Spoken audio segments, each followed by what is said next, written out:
So I made my own sweatshirt with my logo on it. Look at, wow, cool, so sleek, so designer. I don't know if it's too big or not. We'll see. But it's kind of cool. That's the intro? That's what it was. Roll, slide thing.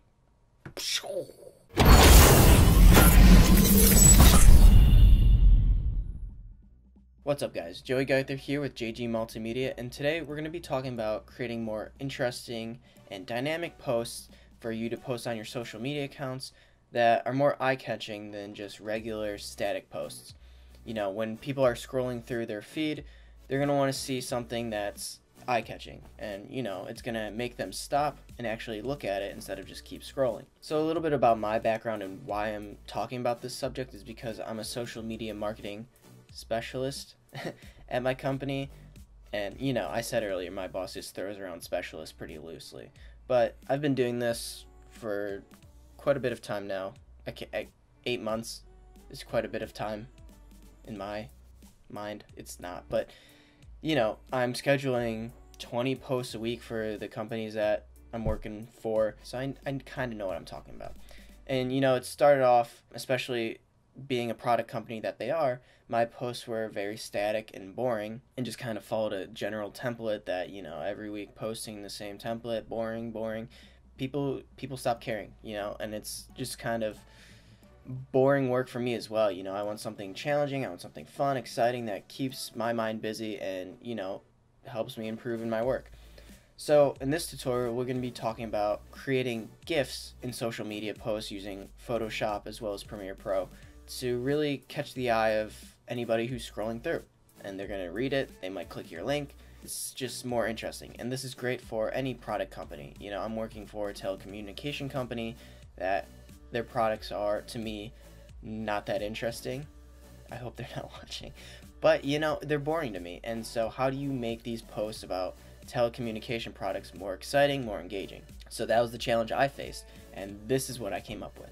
So we're first going to hop into Adobe Photoshop, and as you can see here, this is kind of the template that I came up with and that I'm using for my products that I'm posting. They're not my products, the products that I'm posting. This whole template is based around creating kind of a moving image. I did a video about that, Peter McKinnon did a video about that, everybody's done a video about that, and the whole kind of thing revolving around moving images and creating them is creating keyframes. So you know, you have these objects in your frame that you want to move from one kind of edit to another, I guess. So if you're transforming an object, maybe in my case, you have those bars, it's going to be off to the side, and then I create a keyframe where it's off to the side, I drag the timeline a little bit, and then I create another keyframe where, you know, that bar is then transformed out and going across the screen, and it's making it move. So the first thing you're going to want to do is open up that timeline. So you go to Window, go down to Timeline, click on it, it brings up the timeline, and then from there you're able to, you know, create keyframes for the different objects. If you're transforming an object, you're going to want to convert that to a smart object, and you're just going to right click on that and, you know, go up to create smart object, and this just allows you to transform it. So you're also able to go into the object and change things in the keyframing, like the opacity of the object, and I did that on the wording in my template that I've created. So to start creating a moving object in your template, it's pretty simple, and you're going to start out just by going to the first frame of where you want the edit to start. So you go to the first frame, so let's say it's the wording. We're going to go to the first frame where we want that edit to happen, and for me it was the opacity. So at the first frame, I'm going to click on the little clock next to opacity and dial it down to 0, and then I'm going to go to another frame in my timeline, and between those two keyframes is where the change is going to happen. So we go from 0 opacity to 100% opacity, which is visible, I guess. That sounds weird. So between those two keyframes is where the opacity is going to change from 0 to 100, and that's going to make it appear.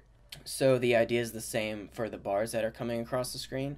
I converted them to a smart object because I'm transforming them in this specific instance. So the first keyframe, I have them over here, and they're transformed, so they're shrunk. And then I moved the timeline a little bit to a different time period, I guess, in my template, and I put another keyframe down with the transform, and I just stretched it out within that time frame, if that makes sense. And between those two keyframes, it's stretching, and I just did that for all of the bars on my screen, as well as the little Go Multi-Link that's coming across the header. I guess it's just multi-link in that. They go by Go Multi-Link in their website, but whatever. So you might be wondering why I have this gross green color in the background of my template.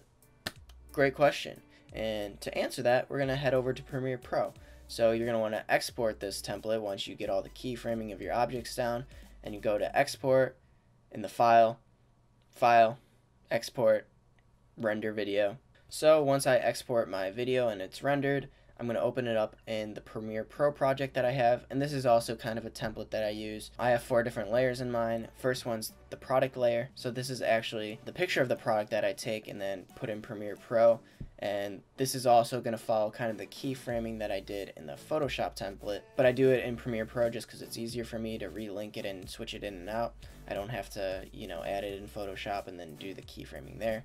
I can just switch it out in Premiere Pro. So you first have the product layer, then you have the Photoshop template layer that I use, and then there is a white background that I change the opacity to, so the wording just kind of pops out more over the background. And then I have a background video playing. This is easily interchangeable with other free videos that you find online. I use Pixabay and Pexels.com, both great sites for free images and free videos, so that's where I grab my stuff. But you can change out the background video based on what product I'm doing.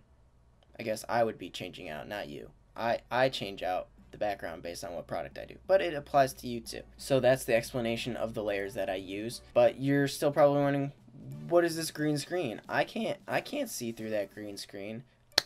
That's where you use the Ultra Key effect.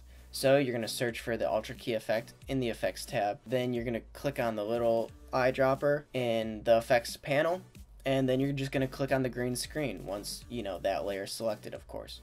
And what this is going to do is make that green color opaque or see-through. I believe it's opaque. I'm going to go with opaque, and trust me, you're going to be able to see through that layer, so the background video that's playing is going to be able to be seen, and now you have something that actually looks like a post.